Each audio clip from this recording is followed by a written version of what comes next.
আরসিবির পরপর দুইবার টাইটেল জেতার পেছনে অন্যতম কারণ হচ্ছে ক্রুনাল পান্ডিয়া। লাস্ট 2 বছরের আইপিএল এর সেরা স্পিনার হচ্ছে ক্রুনাল পান্ডিয়া, অথচ তাকে আমরা ভারতীয় দলে জায়গায় দিচ্ছি না। সুরিয়ার আন্ডারে ভারতের এত সাকসেসফুল একটা টি-20 টিম হওয়ার পেছনে অন্যতম কারণ ছিল বরুণ চক্রবর্তী। মিডল ওভারে এসে বরুণ চক্রবর্তী একদম বুমরার মতো কাজ করত, কিন্তু যখন থেকে তার ফর্মটা খারাপ হয়েছে তারপর থেকে মিডল ওভারে আমরা সেই কাজটা আর করতে পারছি না। সেটা বিশ্বকাপেও দেখেছি, তারপরে আয়ারল্যান্ড বা ইংল্যান্ড সিরিজেও দেখেছি। মিডল ওভারে আমরা উইকেটই নিতে পারছি না। আয়ারল্যান্ডের বিরুদ্ধে দেখুন, প্রথমেই কয়েকটা উইকেট নিয়ে ফেললেও পরবর্তীতে কিন্তু তারা পার্টনারশিপ করেছে। মিডল ওভারে আমরা উইকেটই নিতে পারছি না। সেই জায়গায় দাঁড়িয়ে বর্তমানে ভারতীয় স্পিনারদের মধ্যে যে বেস্ট স্পিনার ক্রুনাল পান্ডিয়া, তাকে আমরা দলেই নিচ্ছি না। দলে আমরা কাদের নিচ্ছি? অক্সর প্যাটেল, বরুণ চক্রবর্তী, কুলদীপ যাদব, এমনকি রবি বিষ্ণই, হর্ষ দুবে, এদেরকে নিচ্ছি। কিন্তু এদের সঙ্গে ক্রুনাল পান্ডিয়ার লাস্ট 2 বছরের আইপিএল এর পারফরমেন্সটাকে যদি একবার তুলনা করেন, তাহলে বুঝতে পারবেন কেন ক্রুনাল পান্ডিয়া বর্তমানে ভারতের টি-20 সেরা স্পিনার। লাস্ট 2 বছরে আইপিএল স্পিনারদের মধ্যে সব থেকে বেশি উইকেট নিয়েছে ক্রুনাল পান্ডিয়া, 31টা উইকেট নিয়েছে সে। আবার যাদেরকে ভারতীয় দলে সুযোগ দেওয়া হচ্ছে তাদের সঙ্গে যদি তুলনা করেন, তাহলে ইকোনমির দিক দিয়েও সে দ্বিতীয় স্থানে আছে, আর বোলিং অ্যাভারেজের দিক দিয়েও দ্বিতীয় স্থানে আছে। তাহলে উইকেটও নিয়েছে সব থেকে বেশি, রানও দিয়েছে কম। তাহলে কেন ক্রুনাল পান্ডিয়াকে সুযোগ দেওয়া হচ্ছে না?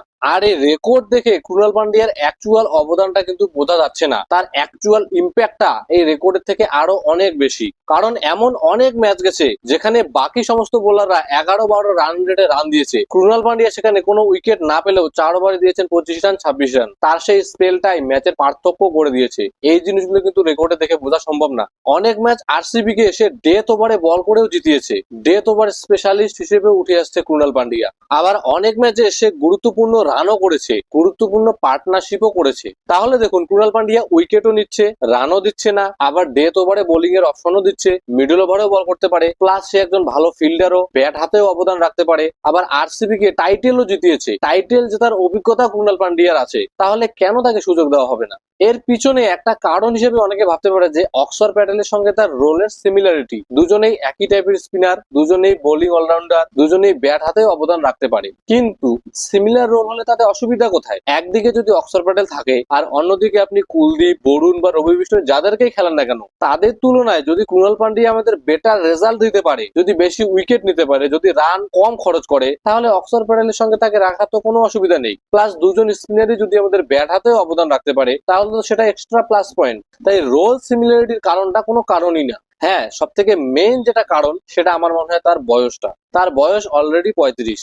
আর গম্ভীর হোক বা অজিত আগরকার হোক, এদেরকে আমরা বেশিরভাগই দেখেছি যে তারা ইয়াং প্লেয়ারদের পিছনেই বেশি ছোটে, তারা ইয়াং ট্যালেন্টদেরকেই বেশি সুযোগ দিতে চায়। কিন্তু ক্রুনাল পান্ডিয়া তো কোনো ফাস্ট বোলার না, সে একজন স্পিনার, আর তার বয়স মাত্র 35। বরুণ চক্রবর্তী যদি 34 বছর বয়সে খেলতে পারে, তাহলে ক্রুনাল পান্ডিয়া কেন 35 বছর বয়সে খেলতে পারবে না? প্লাস বরুণ চক্রবর্তীর তুলনায় ফিটনেসের দিক দিয়ে ক্রুনাল পান্ডিয়া অনেক বেশি ফিট। আর টি-20তে তো আপনাকে বেশি লম্বা ভাবতে হচ্ছে না।